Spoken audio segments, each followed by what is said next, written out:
वासुकी नाग की कथा।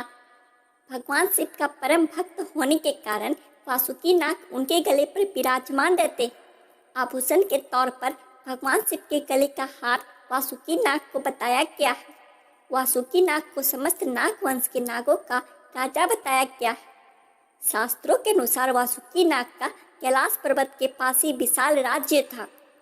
अत्यंत विशाल और लंबा शरीर होने के कारण वासुकी नाग ने समुद्र मंथन के समय रस्सी के तौर पर अपना अहम योगदान दिया था।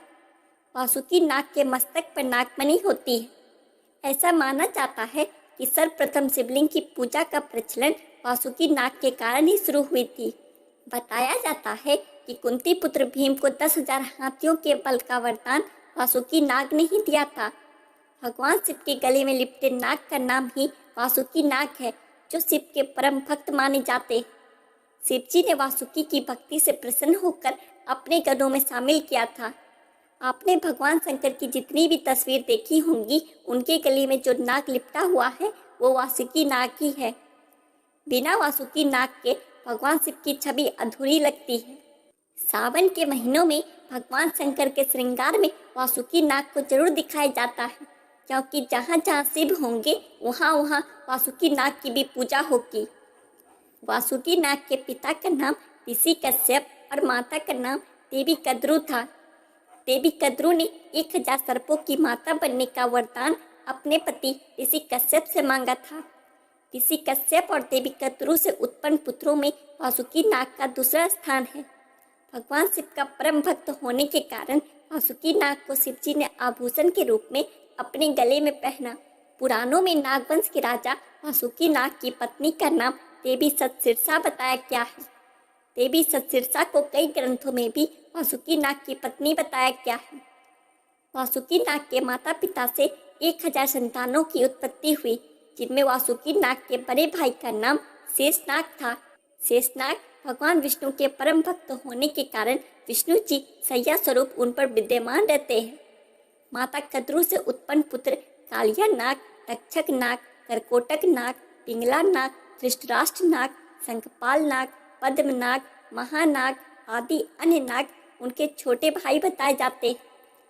शेषनाग के छोटे भाई व कैलाश पर्वत के आसपास का क्षेत्र के राजा वासुकी नाग का अत्यंत ही विशाल और लंबा शरीर था, जिस वजह से समुद्र मंथन के दौरान वासुकी नाग को देवता और दानवों ने मंदराचल पर्वत को मथनी करने के लिए रस्सी के रूप में लपेटकर मंथन किया। अगर वासुकी नाग ने अपना सहयोग न दिया होता तो समुद्र मंथन करना असंभव था। वासुकी नाग की वजह से ही समुद्र मंथन हो पाया था। इसलिए पराहित में निस्वार्थ भावना किए गए उपकार को सदैव याद किया जाता है। वासुकी नाग को समुद्र मंथन के दौरान मेरु पर्वत के चारों रस्सी के रूप में लपेटकर देवता और दानवों ने समुद्र मंथन किया था। समुद्र मंथन के दौरान वासुकी नाग का शरीर खून से लथपथ हो गया था। उनकी इस हालत को देखकर भगवान शंकर ने उनको अपने गणों में शामिल कर लिया। भगवान शंकर ने वासुकी नाग के इस उपकार के बदले अपने हमेशा के लिए गले का हार बना लिया। बताया जाता है कि वासुकी नाग त्रिपुरता के समय भगवान शिव के धनुष की डोर भी बने थे।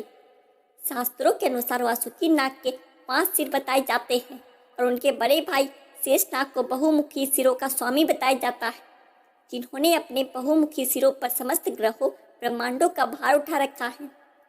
नाग पंचमी के दिन से शिव जी की पूजा करने से वो बहुत प्रसन्न होते हैं। शेषनाग के बाद वासुकी नाग की भी पूजा भी नाग पंचमी के दिन जरूर करनी चाहिए। इस प्रकार पूजा करने से पूजा का फल कई गुना बढ़ जाता है। आशा करता हूँ दोस्तों आपको यह कथा अच्छी लगी होगी। ऐसी और कथाओं के लिए हमारे चैनल को सब्सक्राइब करें। हर हर महादेव।